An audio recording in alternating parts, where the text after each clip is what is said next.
Tonight on PM Express, is the judiciary under attack? Well, the Attorney General and the President believe yes, the judiciary is under attack. And it follows indeed from some political comments that have been made, mainly from the camp of the National Democratic Congress. The former President John Dramani Mahama had said this recently when he met with the party's lawyers at a conference. Indeed, the former president made the point that it will take a new Chief Justice to repair the broken image of the judiciary. So as far as he's concerned, the image of the judiciary is broken.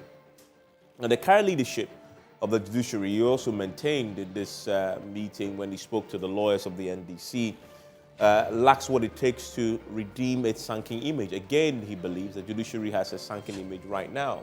And then he goes on to make the point that politics and inducements are being used to sway the hand of justice in the lower courts, and that people are poking fun and making statements about 7-0 unanimous FC in reference to the Supreme Court's verdicts in many of the issues that they raised before the Supreme Court on the back of the 2020 elections, and of course the eventual outcome indeed.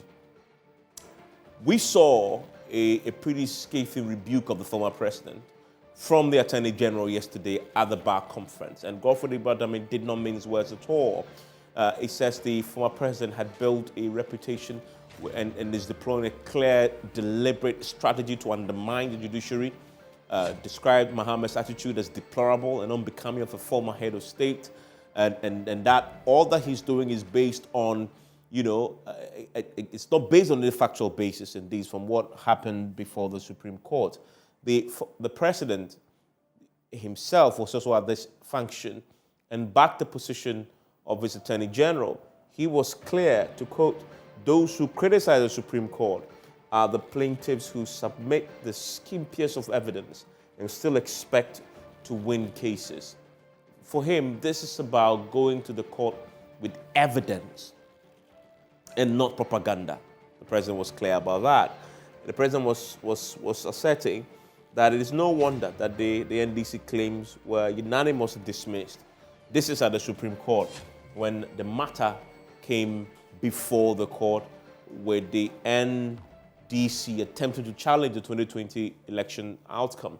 Now, since the pronouncement by Godfrey Ibadame, the Attorney General, the NDC has been left pretty furious by those rebuttals that we got from Ibadame, and they issued their own rebuttals to counter this.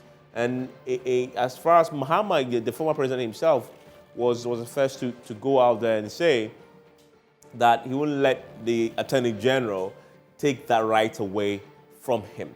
And that if I see something going wrong, I will point it out, he says. And so for him, what he was asserting something that he believes was going wrong. Now, the question that we need to ask, and we'll ask the NDC, is what really is the evidential basis of this criticism? Well, is it a criticism? Because some say we need to draw the line between criticizing the judiciary and attacking it unjustifiably. And so what is happening here? Is that a critique? What Attorney General believes is not. It's something more sinister, directed at, undermine the judiciary. It is my duty to do so, the former president says. The NDC issued a statement on this, very forcefully making the point that Attorney General's pronouncements were in bad taste.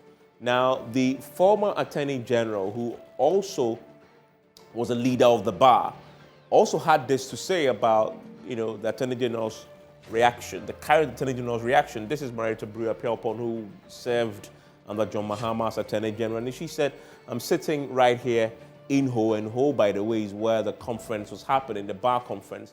He says he's childish, immature, and unprofessional. Unfortunately, after 2 years, he's still clueless about the role of Attorney General. And this was a post that he put up in response to a main post referencing what the Attorney General had said. And then, of course, the party's communications officer also raised his own objections about what the Attorney General had said. But the reason we're having this has been coming. Of course, it got to a head, and the occasion, the platform, amplified it a bit because the president spoke, the Attorney General spoke, But if you listen to the judges themselves, they were concerned, particularly Jones Doche, who is a senior judge on the Supreme Court, was clear that these political attacks, on the judiciary, and he's a member of the bench, who create the atmosphere to legitimize attacks on them that could lead to what happened in 1982. And that reference is a reference to a time when judges were rounded up and killed. So he was actually referencing a possible assassination, people feeding off the comments that politicians are making now, about judges and the bench and the Supreme Court and the judiciary, fueling some of these attacks, and that could take us back to 1982.